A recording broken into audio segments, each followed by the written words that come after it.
अखन अहाँ सब सुनि रहल छी मां संतोषी रिकॉर्डिंग स्टूडियो की शानदार प्रस्तुति।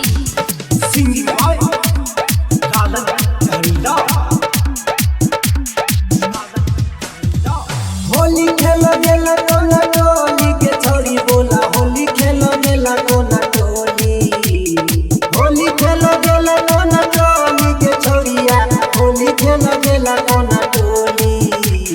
फायर दिल को छोरा को हर चोली के छोरिया फायर दिल को छोरा को हर चोली। फायर दिल को छोरा को हर चोली के छोरिया फायर दिल को छोरा को हर चोली। फायर दिल को छोरा को हर चोली। होली खेला ये तोरा टोली। होली खेला ये होली खेला ये तोरा होली खेला ये तोरा टोली। तू तो सुपर माल छही तना तना गे छौरा सबके छै जन तोरे पर मन गे सुनना गे पर मन गे। तू तो सुपर माल छही तना तना गे सब छौरा के छै जन तोरे पर मन गे। नीक लागै छौ तोरा बोली के छौरिया नीक लागै छौ तोरा बोली। होली खेल एगो तोरा टोली के छौरिया फायर दिल को छोरा तोरा चोली।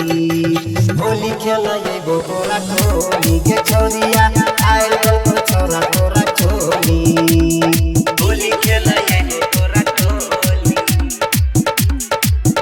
होली खेला ये होली खेला ये तोरा होली खेला ये तोरा टोली। गोरे गोरे गाल पर लगल काउ गुला लगे सब छौरा के जान छही तू माल गे सुनना लगे गोरे गोरे गाल पर लगल काउ गुला लगे सब छौरा के जान छही तू माल गे। सब कहै छौ तोरा साली के छोरिया सब कहै छौ तोरा साली। फायर दिल को छोरा तोरा चोली के छोरिया फायर दिल को छोरा तोरा चोली। हाँ गे फायर दिल को छोरा तोरा चोली के छोरिया होली खेल एगो तोरा टोली गे।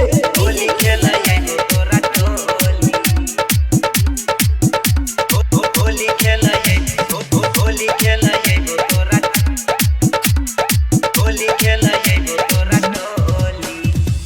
लाल है गुलाबी रंग डल डल कौनी हिला बड़ा रंगदार छै लालन जहरीला चिन्है छी न जहरीला लाल है गुलाबी रंग डल डल कौनी हिला बड़ा रंगदार छै लालन जहरीला। रितेश कहै छौ यमर पाली के छोरिया रितेश कहै छौ यमर